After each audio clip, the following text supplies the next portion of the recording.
ಎಲ್ಲರಿಗೂ ನಮಸ್ಕಾರ. ಇವತ್ತೊಂದು ಸೊಪ್ಪಿನ ಸಾರು ಮಾಡೋಣ. ಈ ಸೊಪ್ಪು ಯಾವುದಂತ ನೀವೇ ಹೇಳಿ ನೋಡಿ, ಆಮೇಲೆ ಹೇಳ್ತೀನಿ ನಾನು. ನೋಡಿ, ಇದನ್ನ 2 ಸತಿ ಚೆನ್ನಾಗಿ ತೊಳ್ಕೊಂಡ್ಬಿಟ್ಟು ಆಮೇಲೆ ಒಂಚೂರು ಉಪ್ಪು ಹಾಕಿ ನೀರು ಹಾಕಿ ಇಟ್ಟಿದ್ದೆ ನಾನು. ಅದೆಲ್ಲ ಚೆನ್ನಾಗಿ ನೀರು ಬಸ್ಕೊಂಡ್ಬಿಡ್ಬೇಕು, ಅದನ್ನೆಲ್ಲ ಒಂದು ಜರಡಿಗೆ ಹಾಕ್ಕೊಂಡು. ನೋಡಿ, ಈ ಥರ ಹಾಕಿ ಬಸ್ದು ಇಟ್ಬಿಡೋಣ. ನೀವು ಯಾರಾದ್ರೂ ಫಸ್ಟ್ ಟೈಮ್ ವಿಡಿಯೋ ನೋಡ್ತಾ ಇದ್ರೆ ಸಬ್ಸ್ಕ್ರೈಬ್ ಮಾಡ್ಕೊಂಡು ನೋಡಿ, ಹಾಗೆ ನೋಡಬೇಡಿ. ನೋಡಿ, ಒಂದು ಸೈಡ್ ಇಟ್ಬಿಟ್ಟಿದ್ದೀನಿ. ಇದಕ್ಕೆ ಇವಾಗ ಒಂದು ಅರ್ಧ ಕಪ್ಪಷ್ಟು ಮೊಸರು ದಾಲು, ಒಂದು ಅರ್ಧ ಕಪ್ಪಷ್ಟು ತೊಗರಿಬೇಳೆ ಎರಡನ್ನೂ ಹಾಕ್ಕೊಂಡು ಸಾಂಬಾರು ಮಾಡೋದನ್ನು ನೋಡೋಣ ನಾವೀಗ. ಅದನ್ನ ಚೆನ್ನಾಗಿ ತೊಳ್ಕೊಂಡ್ಬಿಟ್ಟು ಅದಕ್ಕೆ ನೀರು ಹಾಕಿ, ಎಷ್ಟು ನೀರು ಬೇಕೋ ಅಷ್ಟು, ನಿಮಗೆ ನೀರು ಎಷ್ಟು ಬೇಕೋ ಅಷ್ಟು ಹಾಕ್ಕೊಂಡು ಅದನ್ನು, ಈ ಸೊಪ್ಪು ಯಾವುದಂತ ಕಮೆಂಟ್ ಮಾಡಿ ಹೇಳಿ ನನಗೆ. ಅದ್ರ ಮೇಲೆ, ಆ ಬೇಳೆ ಮೇಲೇ ಸೊಪ್ಪು ಹಾಕೊಂಡ್ಬಿಡೋಣ. ಒಂದು 4 ಮೆಣಸಿನ್ಕಾಯಿ ಹಾಕ್ಕೊಳ್ಳೋಣ. ಹಾಗೆ 1-2 ಟೊಮೆಟೊನೂ ಹಾಕ್ಕೊಂಡು ಮಾಡ್ಕೊಂಬಿಡೋಣ ಸಾಂಬಾರನ್ನ. ಸಾಂಬಾರು ಮಾತ್ರ ತುಂಬ ಚೆನ್ನಾಗಿರುತ್ತೆ ಇದು. ಎಷ್ಟು ಸಿಂಪಲ್ಲಾಗಿ ಮಾಡ್ತೀವೋ ಅಷ್ಟು ರುಚಿಯಾಗಿರುತ್ತೆ. ಯಾವುದೇ ಸಾಂಬಾರಾಗಲಿ, ಇದಾಗಲಿ, ಪಲ್ಯಗಳಾಗಲಿ, ನಾವು ಎಷ್ಟು ಸಿಂಪಲ್ಲಾಗಿ ಮಾಡ್ತೀವೋ, ಎಷ್ಟು ಮಸಾಲೆ ಕಡಿಮೆ ಮಾಡ್ತೀವೋ ಅಷ್ಟು ರುಚಿಯಾಗಿರ್ತೈತಿ ಯಾವಾಗಲೂ. ಬೇಕಿದ್ರೆ ಒಂದ್ಸಲ ಮಾಡಿ ನೋಡಿ. ನಾ ಈ ಥರ ಪೌಡ್ರ್ ಹಾಕಿ ಮಾಡಿದ್ದೀನಿ. ಅದು ಯಾವ ಪೌಡ್ರ್ ಅಂತ ನೀವೇ ನೋಡಿ ಹೇಳಿ ನನಗೆ.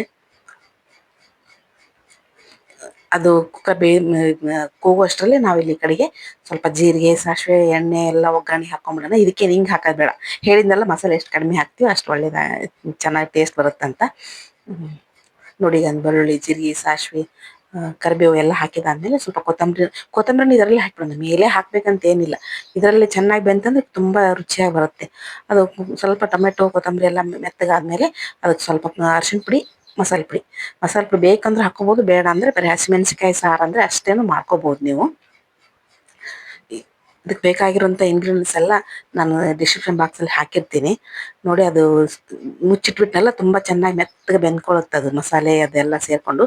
ನೋಡಿ, ಇದು ಸ್ವಲ್ಪ ಕಟ್ಟನ್ನು ನಾನು ತೆಗೆದಿಟ್ಕೊತೀನಿ. ಅದು ನೀರು ಅಂತಿರೋ ಕಟ್ ಅಂತಿರೋ, ನಾವು ಕಟ್ ಅಂತೀವಿ. ಯಾಕೆ ಹೇಳಿ, ನನ್ನ ಮೊಮ್ಮಗನಿಗೆ ಅನ್ನಕ್ಕೆ ಹಾಕಿ ತಿನ್ಸೋಣ ಅಂತ. ಅದು ಮೆಣಸಿನ್ಕಾಯಿ ಯಾಕೆ ನಾನು ಕಟ್ ಮಾಡಿ ಹಾಕಿಲ್ಲ, ಜಜ್ಜಿ ಹಾಕಿಲ್ಲ ಅಂದರೆ, ಅವನಿಗೆ ಕಟ್ಟು ಇದಾಗಬಾರ್ದು, ಖಾರ ಆಗಬಾರ್ದು ಅಂತ ಹಾಗೆ ಹಾಕಿದ್ದೆ ನಾನು ಹಿಡಿಯೋದೇನೆ. ನೋಡಿ, ಇವಾಗ ಟೊಮೆಟೊ, ಮೆಣಸಿನ್ಕಾಯಿ ಎಲ್ಲ ಸ್ನ್ಯಾಶ್ ಆಗಿಬಿಡ್ತೈತೆ. ಈ ಥರ ನನ್ನ ಹತ್ರ ಕಟ್ಟಿಗೆ ಮಸ್ಯಗುಂಡು ಐತೆ, ಆದರೂ ಇದನ್ನು ಒಂದು ತಂದು ಇಟ್ಕೊಂಡಿದ್ದೀನಿ. ಚೆನ್ನಾಗಿ ಇದಕ್ಕೂ ಫುಲ್ ಸ್ನ್ಯಾಶ್ ಆಗುತ್ತೆ.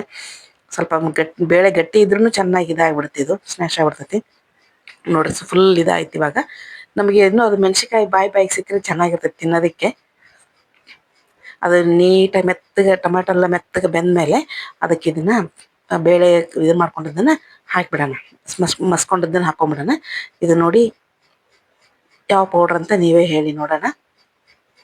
ಈ ಪೌಡ್ರ್ ಹಾಕಿ ಮಾಡಿದರೆ ಒಂಥರ ಇದು ಬರ್ತೈತಿ, ತಿಕ್ನೆಸ್ ಬರ್ತೈತಿ ಸಾಂಬಾರು. ತುಂಬ ಟೇಸ್ಟ್ ಬರ್ತೈತಿ. ತಿಕ್ನೆಸ್ ಅನ್ನೋದಕ್ಕಿಂತ ಟೇಸ್ಟ್ ಬರ್ತೈತಿ. ತುಂಬ ರುಚಿಯಾಗಿರ್ತೈತಿ ಇದಕ್ಕೆ ಸಾಂಬಾರು. ಅದಕ್ಕೆ ನಾನು ಇದನ್ನು ಹಾಕಿ ಮಾಡ್ತಾಯಿದ್ದೀನಿ. ನೀವೆಲ್ಲ ಏನೇನು ಹಾಕಿ ಮಾಡ್ತೀರಾ ಅಂತ ತಿಳಿಸಿ ನನಗೆ.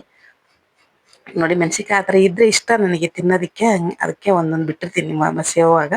ಬೇಕಂದ್ರೆ ಒಗ್ಗರಣೆನೆಲ್ಲೂ ಹಾಕ್ಕೋಬೋದು ನಾವು. ನೋಡಿ, ಸಾರು ಎಷ್ಟು ಚೆನ್ನಾಗಿ ಮಳ್ತಾ ಇದೆ. ಈ ಥರ ಮಳ್ಳಿದ್ರೆ ತುಂಬ ರುಚಿಯಾಗಿರುತ್ತೆ ಸಾರು.